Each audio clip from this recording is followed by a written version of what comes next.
قوم کے جوان جو جمعہ کی 2 رکعت کبھی بے وضو پڑھتے ہیں کبھی بے غسل پڑھتے ہیں، اس پہ ہنسنے کی بات نہیں، میں کوئی لطیفہ نہیں کہہ رہا ہوں، توجہ کرنا۔ بے غسل اور بے وضو اس لیے کہہ رہا ہوں کیونکہ 35 سال کا ہو گیا ابھی تک غسل کرنا بھی نہیں سیکھا۔ جب نہانا ہوا اٹھا کر کے بالٹیاں بار لیا، شاور کے نیچے کھڑا ہو گیا، پتا بھی نہیں 35 سال کا ہوا، 3 4 بچوں کا باپ ہوا، نہانا بھی نہیں سیکھا۔ 25 سال سائنس اور ٹیکنالوجی کو سیکھنے میں لگا دیا جس سے دنیا سنورتی۔ میں مخالف نہیں ہوں، میں تو کہتا ہوں سکھاؤ۔ ستاروں کے آگے جہاں اور بھی ہے، ابھی عشق کے امتحان اور بھی ہے، تو شاہی ہے پرواز ہے کام تیرا، تیرے سامنے آسماں اور بھی ہے۔ آپ سائنس کے ایجادات کی بنیاد آپ نے رکھی ہے، میں سائنس کا مخالف بالکل نہیں، بلکہ ہم تو کہتے ہیں سائنس جتنی ترقی کرے گی اسلام کا حسن اتنا بے نقاب ہوگا۔ ہم جغرافی اور ٹیکنالوجی کے مخالف نہیں، لیکن شکایت ہمیں اتنی ہے کہ آپ نے جس سے دنیا سنورتی تھی ان علوم کو سیکھنے کے لیے 25 سال لگا دیے، مگر جس سے آخرت سنورنی ہے ان علوم کو سیکھنے کے لیے آپ نے 25 دن بھی اپنے علماء کو نہیں دیے۔ بتاؤ کتنے لوگ غسل کرنا جانتے ہو، کتنے لوگ وضو کرنا جانتے ہو، وضو کتنے لوگ اس کے تقاضے اور آداب سے واقف ہے؟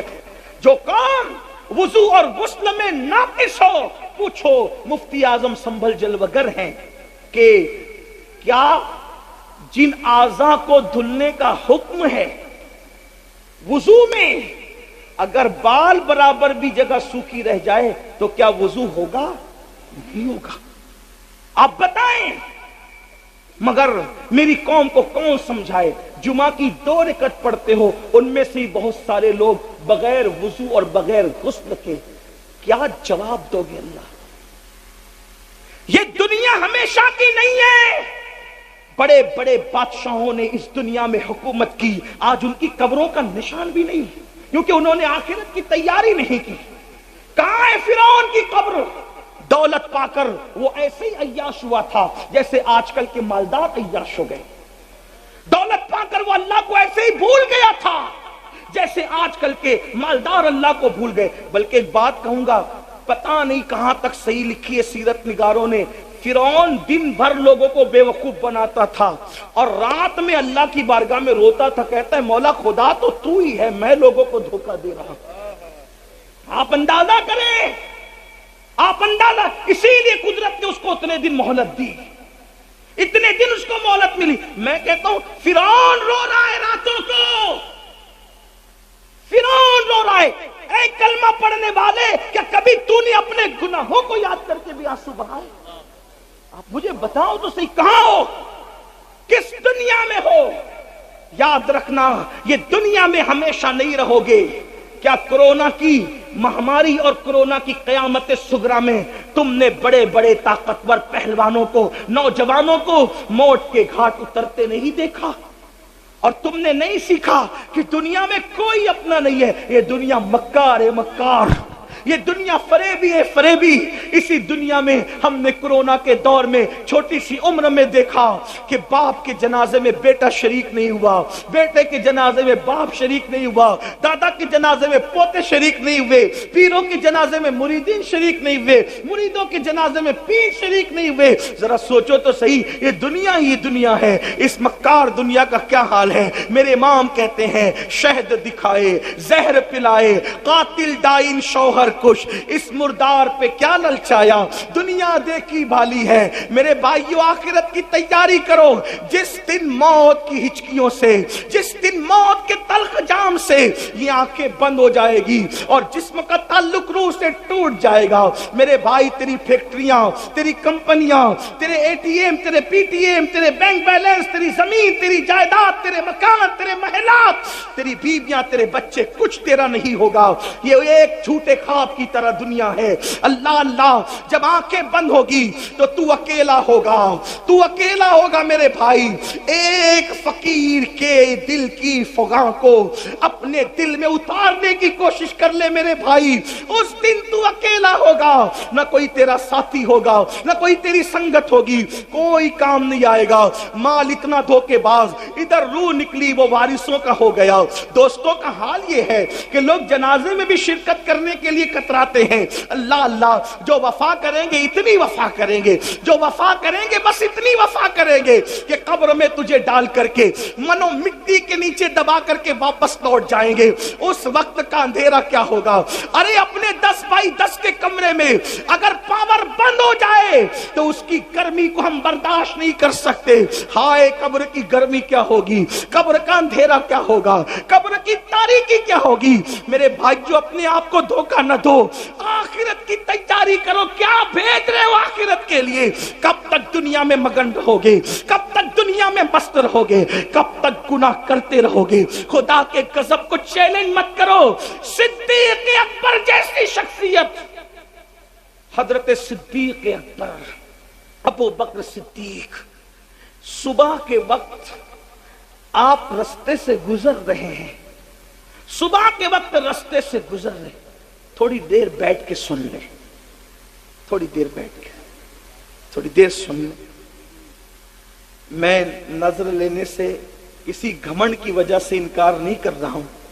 ہمارے آقا کا فرمان ہے، کوئی ہدیہ دے تو لو، جو انکار کرے گا ایک دن اس پر ایسا آئے گا کہ مانگے گا بھی تو لوگ نہیں دیں گے۔ میں انکار نہیں کر رہا ہوں، لیکن اتنا ضرور کہہ رہا ہوں، آپ کا سب سے بڑا نذرانہ میرے لیے یہ ہے کہ جو بات میں کر رہا ہوں آپ اس کو غور سے سن لو، اس نیت کے ساتھ کہ عمل کرو گے۔ اس سے بڑا کوئی نذرانہ میرے لیے آپ کی طرف سے نہیں ہے۔ یہ جو ہے وہ یہ بھی ختم ہونے والا، یہ بھی دوسروں کے لیے ہے۔ یہ جو تم سن کے عمل کرو گے، اور میں کہہ رہا ہوں اگر یہ اللہ کو پسند آ گیا تو یہی آخرت میں نجات کا سبب ہے۔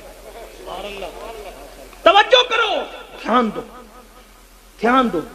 اور آپ سے کہتا ہوں، جس کے دل میں اس وقت میرے لیے نیت ہے کہ میں وہ مجھے نذرانہ پیش کرنا چاہتا ہے، اگر چاہتا ہے نذرانہ پیش کرنا، تو جتنی رقم آپ مجھے دینا چاہتے ہیں اس مجمع میں، اتنی رقم کو آپ سنبھال کے لے جائیں، اور کل صبح اپنی مسجد کے امام کو وہ میری طرف سے نظر پیش کر دیں۔